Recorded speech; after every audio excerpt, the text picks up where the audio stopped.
Burdens are the first thing that take you from your comfort zone to that place where you can begin to submit to the tutelage of the Spirit that empowers you for destiny. If a man has no burden, he's dead in the Spirit. If God wants to begin to bring you to a point where you can orchestrate, activate, and engage the world to bring deliverance, the first thing he does to your spirit is that he begins to furnish burdens. There are unrest that are caused in your spirit man by the Holy Ghost to turn your attention to himself.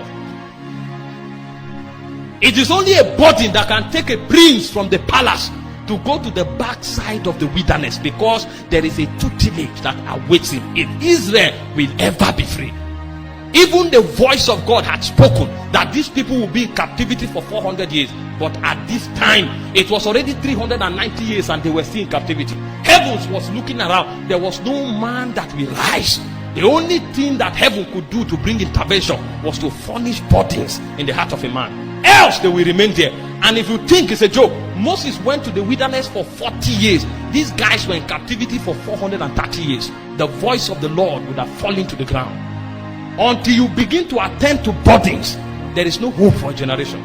Your destiny will be maligned, and you will live in your comfort zone and think you are surviving. Whereas if the vistas of eternity are open, you will discover that you have not begun to gain stature with the immortals. Burdens, they are the most important things that a man can have. Let me tell you something. If you are a spiritual man, the most important commodities you have are not the cars you drive. They are the workings of the Spirit in your soul, and one of it is burdens. A man who does not have burden is dead. He thinks everything is well. You tell him about the operation of darkness in the territory, he will say, God will help us. It's not his fault. There are no burdens. There are no burdens. You see others crying. When will God visit us? The guy is yawning. There are no burdens. He's a dead man. In the spirit, he cannot strike any chord. And when God wants to walk in the territory, it will be a waste to beckon him. Because no matter what he sees, he will still sleep through the night. He doesn't have burdens. When the destiny of Israel was about to be turned around for good, what heaven did was to create burdens in the heart of Moses. There are times in your life when nothing matters anymore. You lose your peace. You don't know what is troubling you. The movies you used to watch, when it's on, it becomes noise. Even the people that surround you, they are talking, they are gisting. You can't imagine what they are saying. You just leave them, you go and lie on the bed. You don't know what is happening. It's called burdens. When God wants to create an eternal change in a territory, he begins to release burdens of people. And most of us pray, but we pray religiously. We pray according to schedule. We pray according to fellowship times. And when burdens come from heaven, that is when we are sleeping. That is why we pray for many years, but we don't go forward. Men who attend to burdens, they become masters in the spiritual. Because if you don't travel in the direction of your burden, you cannot come to Horeb, the mountain of God, where the voice of God can be heard. The reason you see people asking questions all the time, what will God have me do, is because they don't attend to burdens.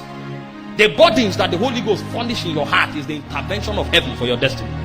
But most of the times, people don't attend to burdens. Sometimes a burden can be on the man's heart for 3 months, and he allows it to dissipate. That man is a babe in the things of God. Burdens, they are the things that make men. Great men are not made by doctrines. They are made by burdens. In this kingdom, you want to be great with God, you must follow the organic protocol. The Holy Ghost is the only one that has the compass of your destiny, and he's the only person that will guide you into all truth.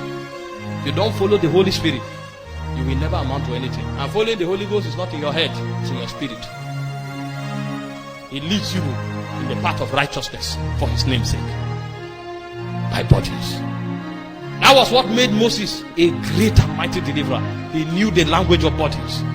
And when you follow burden, a time comes when God leads you to the backsides of the desert. He said he came to Horeb, the mountain of God, and God began to speak to him. Burdens lead you to the place of the voice of God. And when you come to the place of the voice of God, that is where total surrender is required. Because you have come to understand that it's not given to man that walketh to order his steps. That is one of the most difficult college in the school of the Spirit. The most difficult syllables is the syllables of the voice of God. And God, his voice will be scarce until you come to a point where you don't trivialize it. Spirits will only speak to you when they are sure you will obey.